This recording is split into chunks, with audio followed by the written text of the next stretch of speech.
رسول کریم اعوذ باللہ بسم اللہ الرحمن الرحیم السلام علیکم خواتین.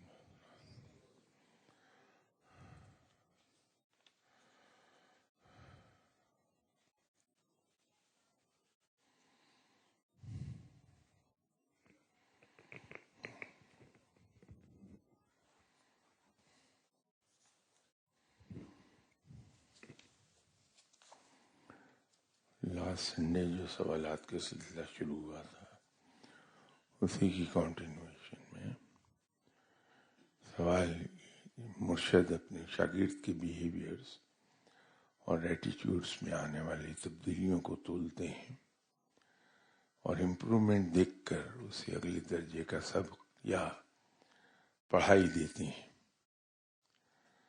سوال یہ ہے کہ اگر مرشد صاحب کسی شاگرد کو کوئی خاص پڑھائی عطا ہی نہ کریں تو اس کا مطلب ہے کہ شاگرد ابھی تک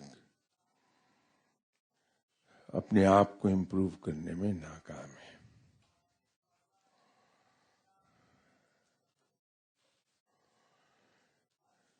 یہ ضروری نہیں کہ چیزیں اسی طرح ہوں.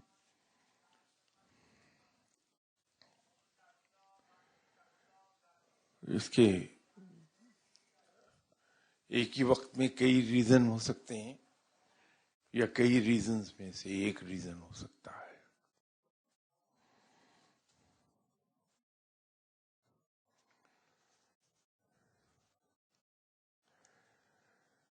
اگر کوئی شخص رب تعالیٰ کی محبت میں سرشار ہے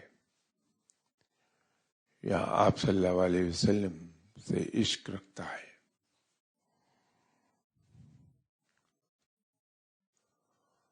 تو وہ از خود اس راستے پر آگے بڑھتا چلا جاتا ہے. اس کے لیے ضرورت ہی نہیں پڑتی کہ اس کے شیخ اسے کچھ مخصوص ٹائپ کی پڑھائیاں دیں اور ان سے وہ محنت کرائیں.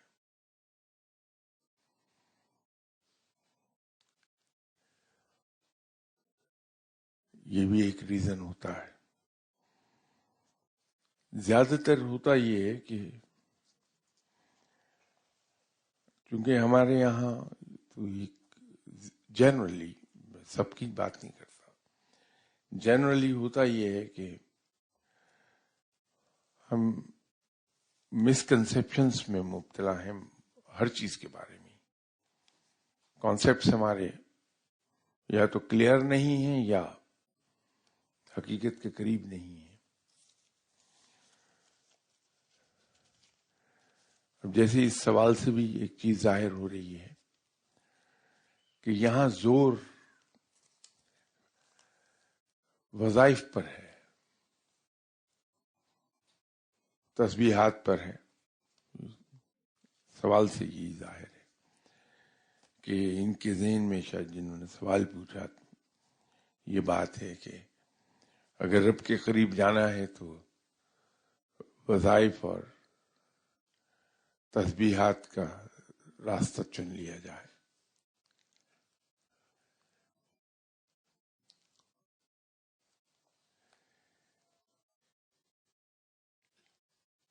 اگر یہ دیکھنا ہے کہ یہ کیا چیز ہے جو ہمیں رب کے قریب لے جائے گی تو پھر ہم اس کو اس انداز میں بھی دیکھ سکتے ہیں کہ جب یوم حساب آئے گا رب تعالیٰ کے حضور ہم پیش ہوں گے اور ہم سے ہمارا حساب کتاب لیا جائے گا.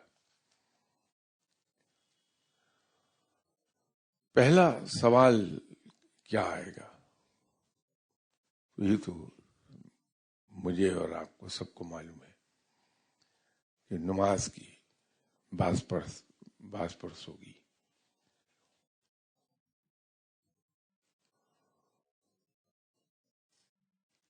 رب تعالیٰ چونکہ بڑا رحیم و کریم ہے، بڑا مہربان ہے، تو جو حقوق اللہ ہیں ان کے بارے میں تو ہے کہ اپنی رحمت کے صدقے شاید معاف فرما دے.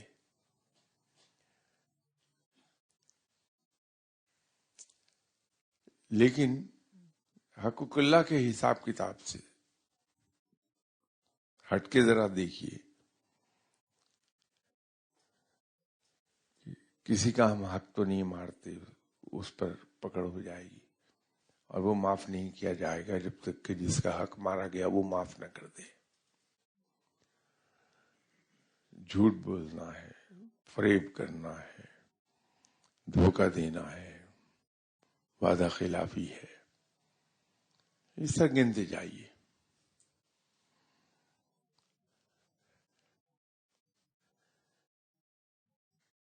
تو ہم اپنی زندگی کو جب یہ تصوف کی بات آتی تو محدود کیوں کرنا چاہتے ہیں کہ ہم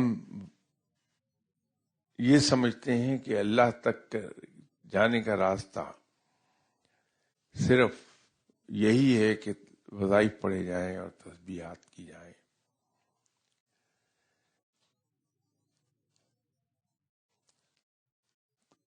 میں یہ کیوں نہیں سمجھ پاتا کہ کیا ایک جھوٹ بولنے والے آدمی کو رب تعالیٰ اپنا دوست بنا لے گا؟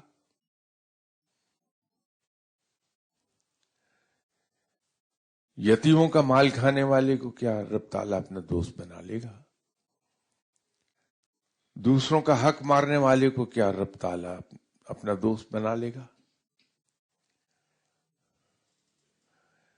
رشوت لینے والے کو کیا رب تعالیٰ اپنا دوست بنا لے گا؟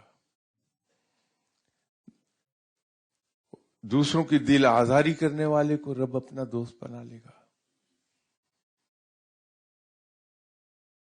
اگر یہ سوال ہم پوچھیں گے اپنے آپ سے تو ہمارا کانسیپٹ کلیئر ہو جائے گا کہ رب کا دوست بننے کے لیے جہاں حقوق اللہ کی ادائیگی بڑی ضروری ہے، وہاں یہ چیز بھی بہت اہم ہے کہ ہم اپنی زندگی کو اس طرح سے ڈھال لیں کہ جو رب تعالیٰ کے نزدیک پسندیدہ ہو. اور رب تعالیٰ کے نزدیک پسندیدہ زندگی وہی ہوگی جو اتباع رسول صلی اللہ علیہ وسلم کے مطابق ہے. میں اس لیے ہر نشست میں ایک بات پہ زور دیتا ہوں کہ رب کے ساتھ دوستی بہت آسانی سے ہو جائے گی. اس کی دوستی، اس کا قرب ہمیں آسانی سے حاصل ہو جائے گا اگر ہم سنت پر عمل کرنا شروع کر دیں.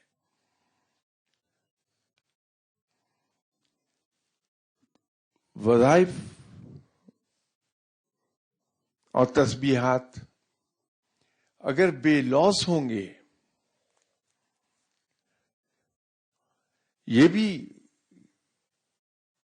ایک لالچ اور ایک مقصد کے تحت ہے تسبیح، کہ میں اس لیے تسبیح کروں کہ مجھے رب کی قربت حاصل ہو جائے، رب کی دوستی حاصل ہو جائے. بے لوث یہ بھی نہیں ہے. ہاں، وہ تسبیح اور وہ وظیفہ بے لوث ہوگا جب میں اس نیت سے پڑھوں گا کہ مجھے اس سے غرض نہیں کہ اس کے جواب میں مجھے ملتا کیا ہے. مجھے تو اس بات سے غرض ہے کہ میرا رب راضی ہو جائے، وہ اس لائق ہے کہ اس کو پکاروں میں. تو اگر صرف اسی مقصد کے تحت میں نے تسبیح کی کہ میرا رب اس لائق ہے کہ اسے پکارا جائے، یہ بے غرض ہے. اس کے انعامات بہت بڑے ہو جائیں گے. تو ہمیں یہ نہیں دیکھنا چاہیے کہ مرشد نے ہمیں کوئی تسبیح پڑھنے کو دی یا نہیں دی، وظیفہ دیا یا نہیں دیا. دیکھنے کی بات یہ ہے کہ مرشد آپ کا اگر صبح سے شام تک ایک ہی بات چلا رہا ہے کہ بھائی غصے کو پینا سنت ہے، غصے کو پی جائیے. انتہائی غصے کے عالم میں بھی میٹھے بول بولنا سنت ہے.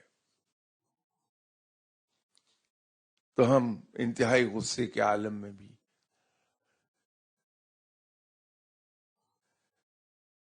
زبان کی مٹھاس کو کہیں جانے نہ دیں.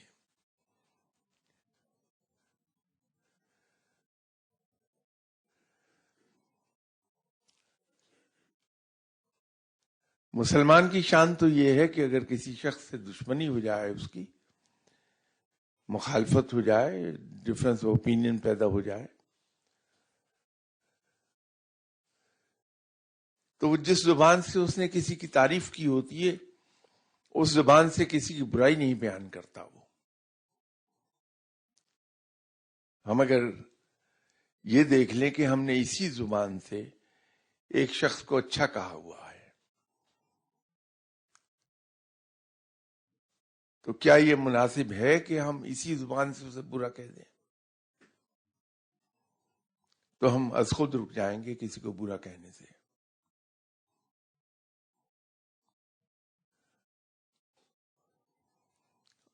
اگر میں کسی کی عیب جوئی کرنا چاہتا ہوں تو اگر میں اپنے آپ سے ایک سوال پوچھ لوں کہ کیا میں یہ پسند کروں گا کہ دوسرے لوگ میرے عیبوں کو اچھالیں؟ کیا یہ سنت نہیں ہے کہ دوسروں کے عیبوں اور ان کی کمزوریوں پر پردہ ڈال دیا جائے؟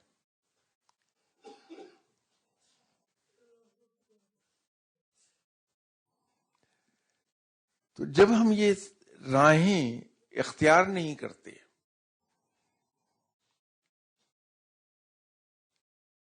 اور ہم تصوف کی راہ پر چلنا چاہتے ہیں تو پھر ہمیں یہ سمجھنا چاہیے کہ بالکل ایسا ہے کہ ایک ہمارے پاس ڈرم ہے جس کا پیندہ بھی نہیں ہے، تو ہم اس میں کتنا ہی پانی ڈالتے جائیں وہ بغیر پیندے کا ڈرم جو ہے وہ بھر نہیں سکتا، کبھی ساری عمر لگے رہے ہیں. تو جب ہم اپنے رویوں کو سنت کے مطابق نہیں رکھتے تو ہم بغیر پیندے کا ڈرم بن جاتے ہیں کہ ہم کتنا ہی اس کے اندر پانی بھرتے چلے جائیں وہ ڈرم بھر نہیں سکتا، کبھی خالی رہے گا. ایک یہ بھی وجہ ہو سکتی ہے.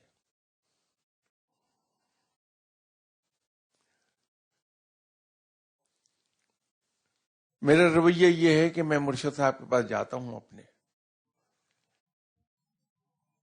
تو ان کی یہ بات تو بہت بھاتی ہے مجھے کہ جب وہ مجھے کہیں کہ تم یہ تسبیح پڑھا کرو اور اس سے یہ حاصل ہو جائے گا تمہیں.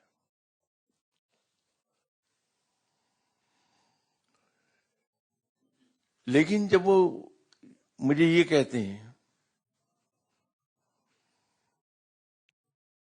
کہ تم اپنی وائف کے ساتھ سلوک سنت کے عین مطابق کیا کرو، کہ اپنی وائف کی کوتاہیاں، خطائیں، زیادتیاں، ان کی بد زبانی، ان کی تندخوئی، اس کو مسکرا کے ٹال جایا کرو. میں اس پہ توجہ نہیں دوں گا. میں اپنے مرشد صاحب کے پاس جاتا ہوں اور جا کے کہتا ہوں کہ صاحب میرے بھائی نے وراثت کا جو مکان تھا اس پہ قبضہ کر لیا ہے، وہ مجھے میرا حصہ نہیں دیتا.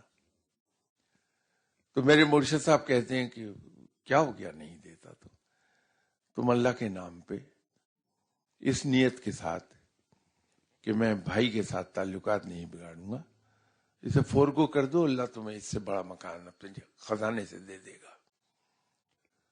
تو میں باہر نکل کے یہ کہتا ہوں کہ اگر مرشد صاحب کا اپنا حق کسی نے ایسے مارا ہوتا ان کے بھائی نے تو یہ کبھی بھی نہ کہتے، اس کا اثر مجھ پہ نہیں ہوگا. اگر میں جاتا ہوں اپنے مرشد صاحب کے پاس یہ کہنے کہ صاحب فلاں صاحب نے مجھ سے 1000 روپیہ ادھار لیا تھا، وہ واپس نہیں دے رہے، بار بار تقاضا کرنے کے باوجود بھی، تو میں کیا اس کے خلاف رپورٹ لکھا دوں؟ تو مرشد صاحب تو چونکہ سنت پہ عمل کرتے ہیں تو وہ مجھے یہ کہہ دیں کہ بھائی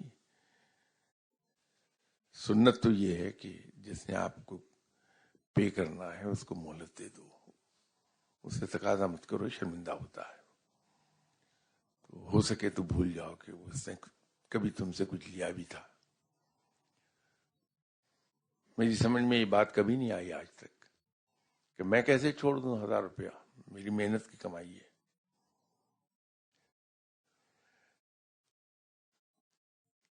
تو قصور مرشد صاحب کا نہیں ہے، مرشد تو میرے بڑے اچھے آدمی تھے، میں اگر انسان نہ بن سکا تو اس میں ان کا کیا دوش ہے؟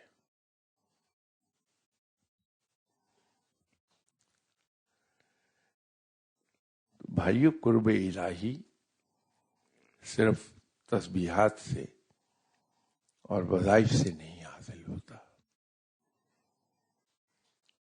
میں کئی بار ایک بات رپیٹ کر چکا کہ یہ اگر اللہ کی دوستی کمانی ہے تو 3 چیزیں بیک وقت ہمیں کمبائن کرنی پڑ جائیں گی۔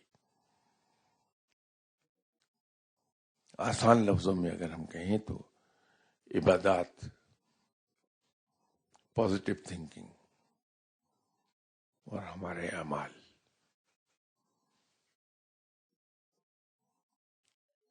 جب یہ تینوں چیزیں اکٹھی ہو جائیں گی تو رب مل جائے گا انشاءاللہ۔ اس کے اندر ایک اور بات رہ جائے گی،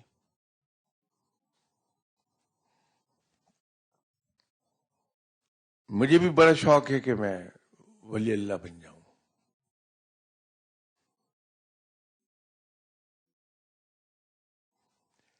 لیکن اگر کہیں میں اپنے ذہن کو کرے دوں، گہرائی میں دیکھوں اس کو، تو حیران کن طریقے پر ایک چیز مجھے ملے گی کہ somewhere at the back of my mind ایک چیز موجود ہے کہ مجھے اس کے ذریعے سے غیر مرئی قوتیں حاصل ہو جائیں گی، لوگ مجھے اپنے سے سپیریئر سمجھیں گے، مجھے سلام کریں گے، عزت کریں گے۔ یہ کہیں میرے سب کانشیس میں موجود رہی ہے بات، تو مجھے یہ سوچ لینا چاہیے کہ پھر مجھے کچھ نہیں ملے گا، جو مرضی کرتا رہوں میں۔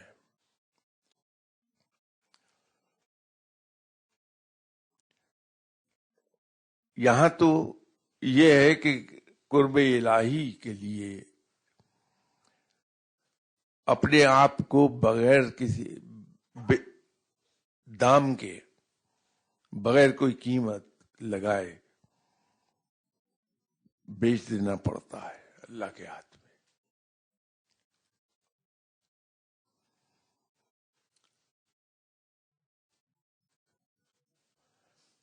پھر واقعی دوستی عطا ہو جاتی ہے وہاں سے، لیکن کہیں نہ کہیں ہمارے ذہن میں یہ بات رہتی ہے، تو ہمیں اپنے ذہن کو اس سے صاف کرنا چاہیے۔ رب کو رب سمجھ کے ہی اس کے قریب ہم جائیں کہ وہ مالک ہے ہمارا، تو ہی بات بنتی ہے، اس کے بغیر نہیں بنے گی۔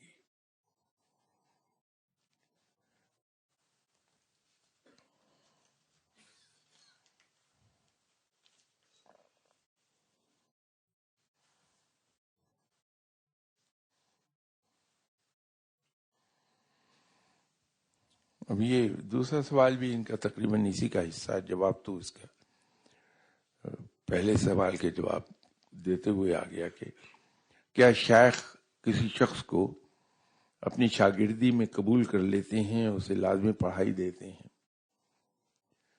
خدا کے لیے پڑھائیوں کے چکر سے نکل جائیے باہر.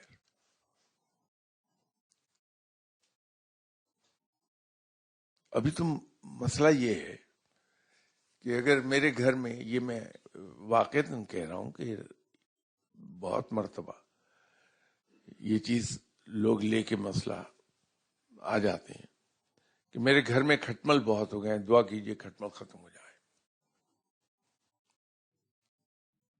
تو معاملات یہاں تک آن پہنچے ہیں کہ ہم عمل سے ہٹ کے وظائف کی طرف اس تیزی کے ساتھ گئے ہیں. چوہوں کے لیے میں جاتا ہوں کہ میرے گھر میں چوہے بہت ہو گئے، دعا کر دیں چوہے ختم ہو جائیں. میں لوگوں کے پاس کئی بار گیا ہوں یہ دعا کرانے کہ میری ہنڈیا میں مکھی گر جاتی ہے، دعا کریں مکھی نہ گرا کرے.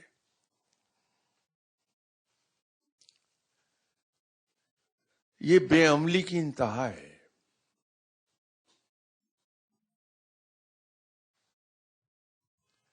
تو یہ وظائف، تسبیحات، اس سے دنیا کمانے کی کوشش نہ کریں. ہم دنیاوی کام ان سے کروانے کی کوشش نہ کریں کہ ہم یہ پڑھ لیں گے تو یہ ہو جائے گا، یہ پڑھ لیں گے یہ ہو جائے گا، یہ پڑھ لیں گے یہ ہو جائے گا.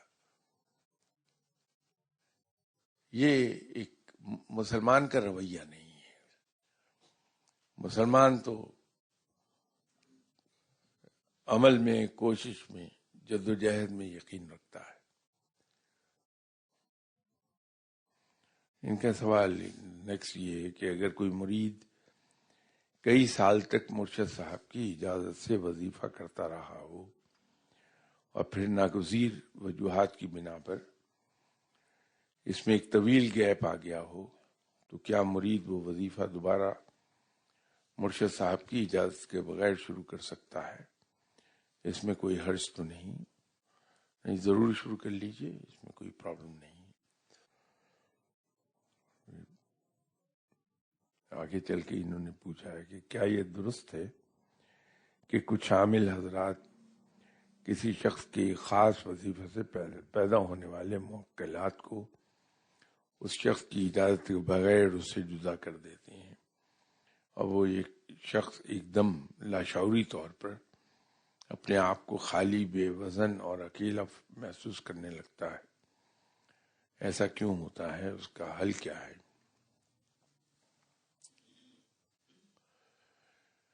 موکلات کو تو نہیں کوئی لے جا پائے گا، البتہ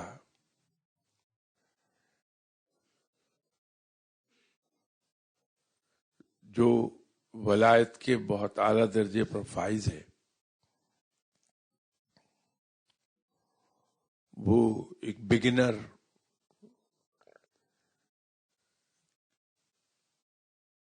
کو اوور پاور کر لے گا اپنے علم کی زور سے. یہ تو اس سوال کا سیدھا جواب ہے آپ کی معلومات کے لیے. لیکن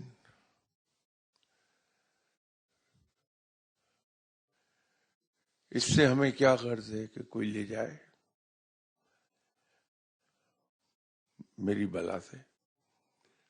میں تو رب کی طرف جانے کے لیے جدوجہد کر رہا ہوں، اس لیے تھوڑی کر رہا ہوں کہ میرے سیونگ اکاؤنٹ میں اتنا علم جمع ہو جائے، اتنے موکل آ جائیں. مت آئیں کوئی، مجھے اس سے کیا لینا ہے؟ میرے پاس علم ہے یا نہیں ہے، اس سے کیا غرض ہے؟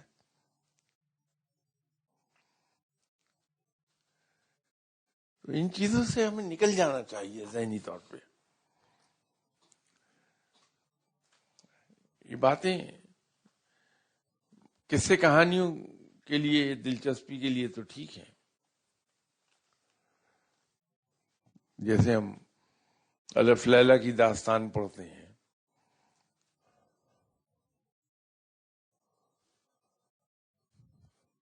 وہ تلس میں ہوشربا جو ہے وہ پڑھتے ہیں. مزے لیجئے ٹھیک ہے، لیکن اس سے کیا لگے کہ کیا علم ملا کیا نہیں ملا، موکل ہے یا نہیں ہے، کیا فرق پڑتا ہے؟ رب ملنا چاہیے بس.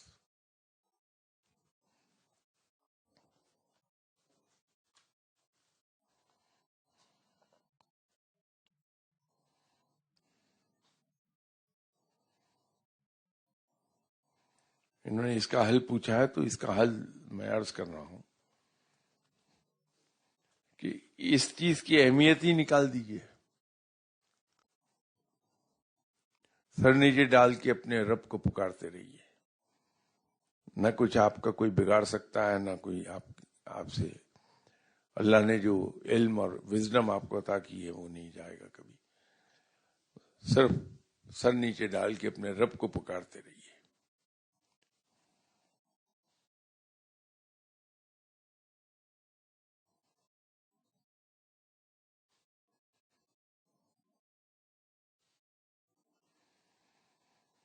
ایک سوال کا، آپ نے ایک بار کہا تھا کہ سلسلہ چشتیہ میں شیخ اپنے شاگردوں کو سوتے ہوئے بھی تعلیم دیتے ہیں. کچھ لوگوں کا سوال یہ ہے کہ کبھی کوئی قرآنی الفاظ ہوتے ہیں یا کبھی عربی ہی کے الفاظ، لیکن لگتا ہے قرآن پاک کے الفاظ ہیں. نہیں، وہ قرآنی آیات ہی ہوتی ہیں یا قرآنی الفاظ ہوتے ہیں. تو اکثر و بیشتر آپ لوگ جو سلسلہ چشتیہ صابریہ میں بیٹھے ہیں وہ محسوس کریں گے کہ جب آنکھ کھلی تو ایسی چیزیں پڑھ رہے تھے جو انہوں نے حالت بیداری میں کبھی نہیں پڑھی. تو یہ وہ سلسلہ ہوتا ہے.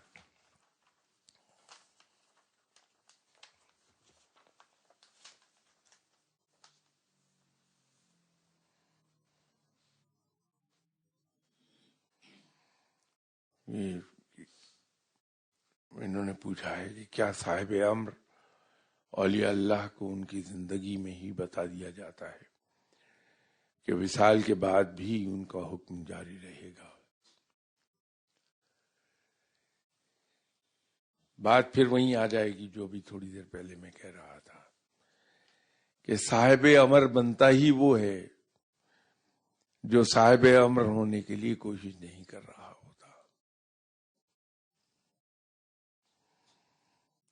تو جو اس کے لیے کوشش نہیں کر رہا کہ میں ولی اللہ ہو جاؤں، تو وہ یہ کوشش کہاں کرے گا کہ میں صاحب امر ہو جاؤں؟ یہ تو کلیتاً رب کی عطا ہے، کلیتاً رب کا انعام ہے اس کی راہ پر چلنے کا. تو جو اس لیے اللہ کی راہ چلے گا کہ مجھے یہ سب مل جائے، اس کو عطا کیا ہونا ہے؟ کچھ بھی نہیں. تو جو صاحب امر کے مقام تک جا پہنچا، اس کا مطلب یہ ہے کہ وہ اس سے بالکل ٹوٹلی لاپرواہ تھا کہ مجھے کیا ملتا ہے کیا نہیں ملتا ہے. میں تو صرف اپنے رب کو پکارے جاؤں گا. ایسے ہی لوگ سب کچھ لیتے ہیں اللہ سے، انہی کو اللہ عطا فرماتا ہے جو ان چیزوں سے بالاتر ہو کر اللہ کی راہ پکڑے ہوئے ہوتے ہیں.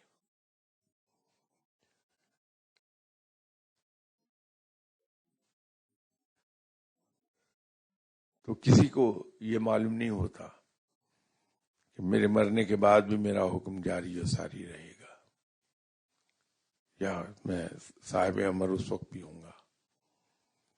وہ تو یہ جانتے ہیں کہ ایک بار جب میں مر گیا تو میری تمام اعمال کا سلسلہ منقطع ہو جائے گا. وہ یہ جانتے ہیں کہ اس سے زیادہ خوشی کا لمحہ کوئی نہیں ہوگا جب میں اس دنیا سے جاؤں گا اور میرے دوست سے ملاقات ہو جائے گی.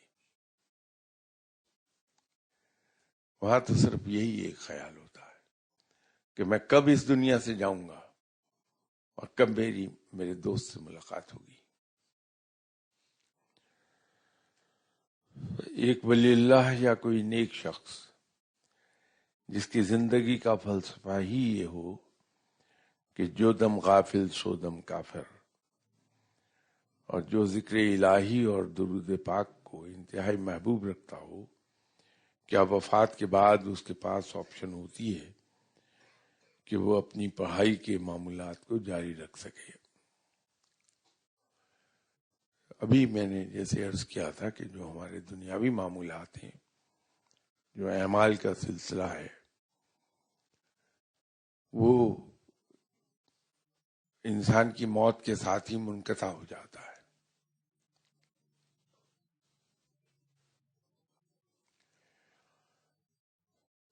تو یہ جو دنیا میں رہ کر ہم عبادات کرتے ہیں رب تعالیٰ کی، یہ دنیا چھوڑنے کے ساتھ ہی یہ سلسلہ ختم ہو جاتا ہے۔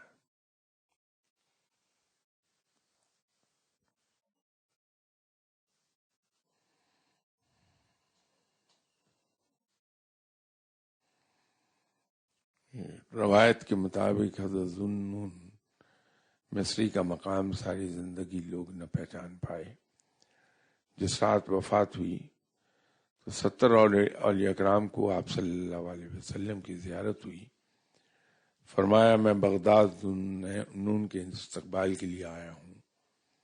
تب لوگوں کو حضرت ذوالنون مصری کے مقام کا اندازہ ہوا۔ سوال یہ ہے کہ بلند پایا ولی اللہ کا مقام ان کی زندگی میں دنیا سے پوشیدہ کیوں رکھا جاتا ہے؟ اگر یہ مقام عیاں ہو جائے تو کیا زیادہ لوگ ان سے مستفیض نہ ہو سکیں گے؟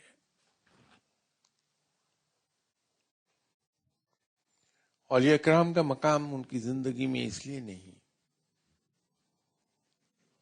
لوگوں پر پوری طرح کھل پاتا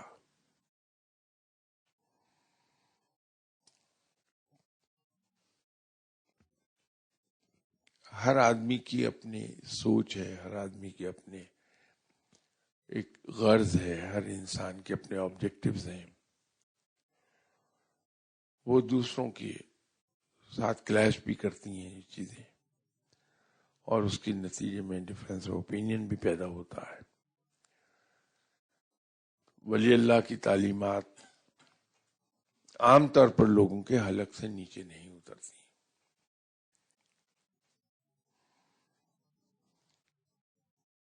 لوگ ان سے اختلاف رکھتے ہیں تو ظاہر ہے کہ ان کے خلاف پروپیگنڈا بھی ہوتا ہے، اور لوگ پروپیگنڈا سے زیادہ متاثر ہوتے ہیں۔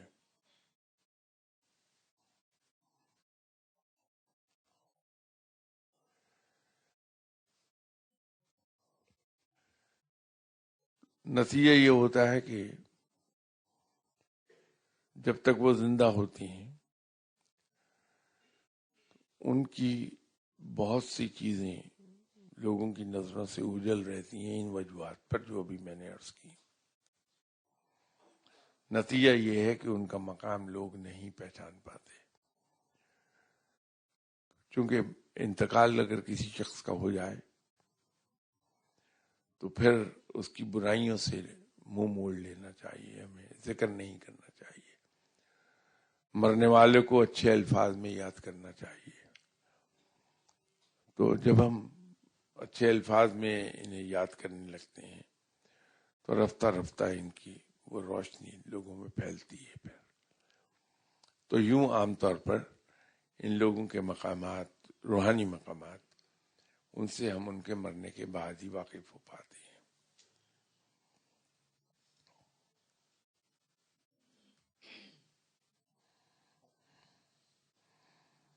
یہ اگلا سوال بھی ان کا یہی ہے، اس کا جواب میں نے عرض کر دیا کہ راہ سلوک پر چلنے والوں کو ملامت اور تضحیک کا عام لوگوں کی نسبت زیادہ سامنا کرنا پڑتا ہے، ایسا کیوں؟ وہ میں نے عرض کر دیا آپ سے۔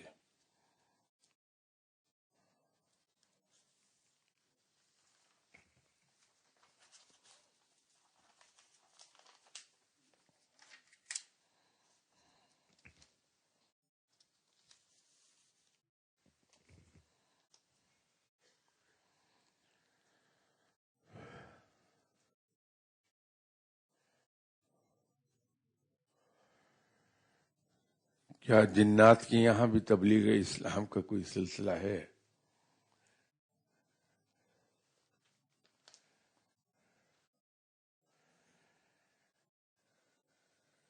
میرے خیال میں ایسا نہیں ہے ان کے یہاں.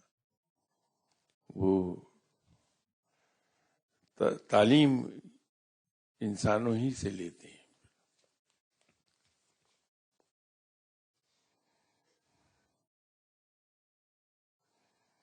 یہ اگلا بھی اسی سے متعلق ہے کہ کیا جنات کی دنیا میں دین کی تبلیغ صرف جنات ہی کرتے ہیں یا انسان اولیاء کرام کو یہ مشن سونپا جاتا ہے؟ تو میں نے ابھی عرض کر دیا.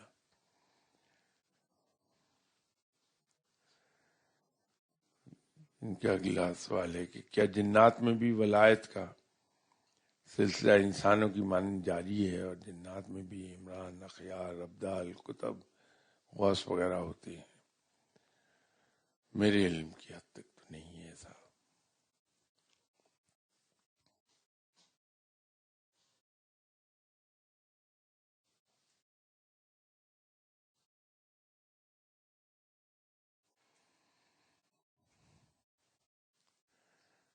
فی زمانہ قاری عبدالباسط الصمد کی آواز میں سورہ رحمان سنوا کر بہت سے لا علاج امراض کا علاج کیا جا رہا ہے. آپ کے خیال میں قاری عبدالباسط الصمد کو یہ خاص تاثیر اور اعزاز کس بنا پر عطا ہوا؟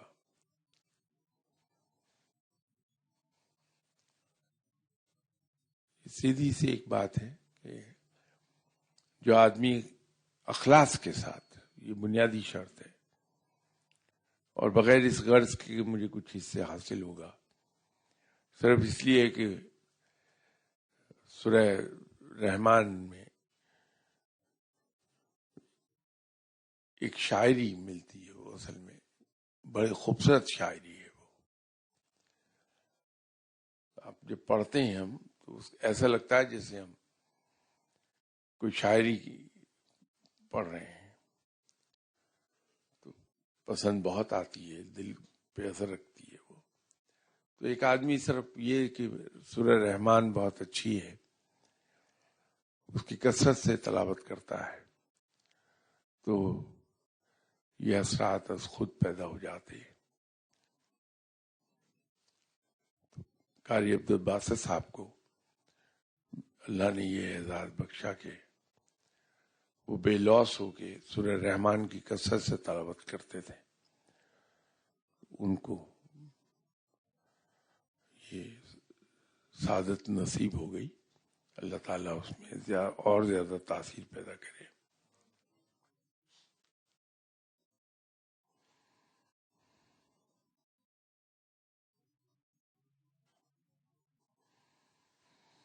ان کا اگلا سوال ہے کہ رائے سلوک کا مسافر اگر اپنی واردات یا احوال کسی کے سامنے بیان کر دے اور اس کے بعد ایک خاص کیفیت سے محروم ہو جائے تو احساس ہو جانے پر محرومی کا مداوع کیسے ممکن ہے کہ وہ اعزاز، نعمت اور کیفیت لوٹ آئے، واپس مل جائے؟ آگے انہوں نے شعر لکھا کہ کچھ اس کا علاج بھی ہے، چارہ گر ہے کہ نہیں.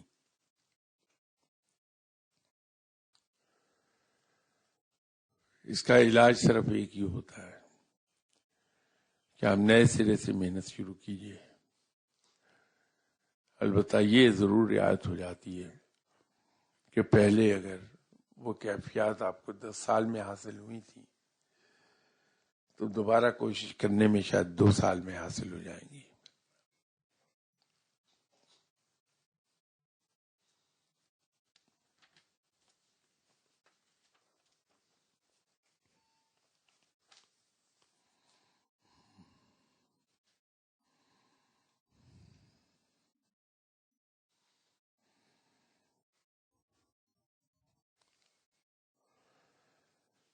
انہوں نے پوچھا ہے کہ آپ اپنے مرشد صاحب سے روزانہ صبح شام ملاقات کے لیے چلے جاتے تھے. کبھی ایسا ہوا کہ لاہور میں رہتے ہوئے بھی ان سے آپ کی ملاقات میں گیپ آیا ہو؟ اگر ہاں تو اس کی وجہ کیا تھی؟ اور اس دوران آپ کے احساسات کیا ہوتے تھے. یہ صحیح ہے کہ میں صبح شام اپنے مرشد صاحب سے ملتا تھا، اور ایسا بارہا ہوا انگنت موقعوں پر کہ میں اپنی مصروفیات کی وجہ سے مرشد صاحب کی خدمت میں حاضر نہیں ہو سکا. کئی بار تو گیپ اتنا لمبا ہوا کہ پھر مرشد صاحب کا آدمی کوئی نہ کوئی پتہ کرنے آتا تھا کہ میں ٹھیک ہوں، جو آیا نہیں اتنے دن سے. اس کے پیچھے وجہ خود مرشد صاحب کا حکم ہی تھی کہ میرے مرشد صاحب ایک بات پر بہت ایمفسائز کرتے تھے کہ ڈیوٹی سب سے پہلے.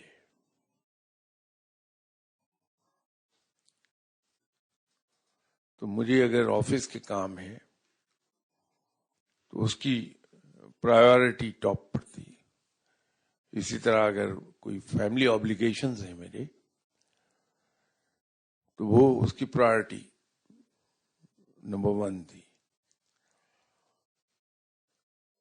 تو اکثر اوقات ہو جاتا رہا کہ میں دفتری معاملات میں بزی ہو گیا، نہیں جا پایا، یا کچھ فیملی آبلیگیشنز تھی میری، اس میں بزی ہوا، نہیں جا پایا. تو بجائے اس کے کہ مرشد صاحب ناراض ہوں، انہیں یہ خوشی ہوتی تھی کہ میں ان کی دیوی تعلیم پہ عمل کرتا ہوں، کہ میری جو ڈیوٹیز ہیں، جو میری آبلیگیشنز ہیں، ان کو سب پر ہی فوقیت حاصل تھی. تو احساسات میرے کچھ بھی نہیں ہوئے کبھی. صرف یہ ہوتا تھا کہ یہ مرشد صاحب کا حکم ہے کہ ڈیوٹی سب سے پہلے. تو آرام سے چلتا رہتا تھا سلسلہ.